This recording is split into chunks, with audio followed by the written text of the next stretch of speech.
नमस्कार, मैं हूं अमीषा और आप देख रहे हैं द रियलिटी बस। नागरिकता संशोधन कानून यानी सीएए को लागू करने का नोटिफिकेशन जारी होने के बाद अब देश भर में यह कानून लागू हो गया है। विपक्ष सीएए के खिलाफ विरोध का बिगुल बजाए हुए है, लेकिन अब इस पर पाकिस्तान ने भी बयान दिया है। पाकिस्तान में सीएए को भेदभावपूर्ण बताते हुए कहा कि कानून धर्म के आधार पर लोगों को बांटने वाला है। पाकिस्तान ने बाकायदा बयान जारी कर कहा है कि इस कानून से भारत के मुसलमानों को डरने की कोई ज़रूरत नहीं है, क्योंकि सीएए से उनकी नागरिकता पर कोई असर नहीं पड़ेगा। पाकिस्तान के विदेश मंत्रालय की प्रवक्ता मुमताज़ जहरा बलोच ने कहा कि स्पष्ट है कि इस कानून और इसके नियम भेदभावकारी है, क्योंकि यह धर्म के नाम पर लोगों को बांटने वाले हैं। उन्होंने आगे कहा कि यह नियम गलत धारणा पर आधारित है, जिसमें माना जाता है कि मुस्लिम देशों में अल्पसंख्यकों का उत्पीड़न किया जा रहा है और भारत अल्पसंख्यकों के लिए सुरक्षित पनाहगाह है।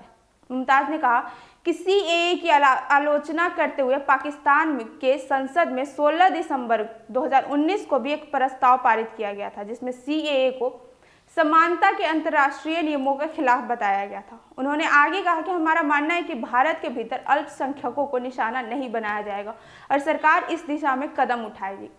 भारत में इस कानून का नोटिफिकेशन जारी होने के बाद अमेरिका ने भी इस पर प्रतिक्रिया दी है। अमेरिका ने कहा है कि नोटिफिकेशन को लेकर हम चिंतित हैं और इस पर नजर रखे हुए हैं। अमेरिकी विदेश विभाग के प्रवक्ता मैथ्यू मिलर ने कहा है कि धार्मिक स्वतंत्रता का सम्मान और कानून के तहत सभी समुदायों के साथ समान व्यवहार मूलभूत लोकतांत्रिक सिद्धांत है। आपको बता दें कि नागरिकता संशोधन बिल पहली बार 2016 में लोकसभा में पेश किया गया था। यहां से तो यह पास हो गया था, लेकिन राज्यसभा में अटक गया था। बाद में इसे संसदीय समिति के पास भेजा गया था और फिर चुनाव आ गए। दोबारा चुनाव के बाद नई सरकार बनी, इसीलिए दिसंबर 2019 में इसे लोकसभा में फिर से पेश किया गया। इस बार यह बिल लोकसभा और राज्यसभा दोनों जगह से पास हो गया।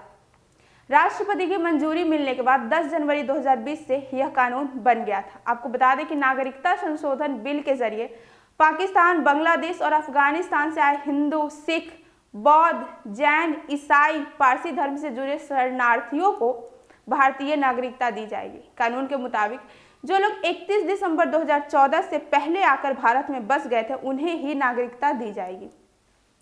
नागरिकता संशोधन कानून का विरोध सबसे बड़ी वजह यह है कि विरोध करने वाले इस कानून को एंटी मुस्लिम बताते हैं। उनका कहना है कि जब नागरिकता देनी है तो उसे धर्म के आधार पर क्यों दिया जा रहा है, इसमें मुसलमानों को शामिल क्यों नहीं किया जा रहा है। इस बार सरकार का तर्क है कि पाकिस्तान, बांग्लादेश और अफगानिस्तान इस्लामिक देश है और यहाँ पर गैर मुसलमानों के साथ धर्म के आधार पर सताया जाता है, प्रताड़ित किया जाता है। इसी कारण गैर मुस्लिम यहाँ से भागकर भारत आए हैं, इसलिए गैर मुसलमानों को ही इसमें शामिल किया गया है। आपको बता दें कि कानूनन भारत के नागरिकता के लिए कम से कम 11 साल तक देश में रहना जरूरी है, लेकिन नागरिकता संशोधन कानून में इन 3 देशों के गैर मुसलमानों को 11 साल की बजाय 6 साल रहने पर ही नागरिकता दे दी जाएगी।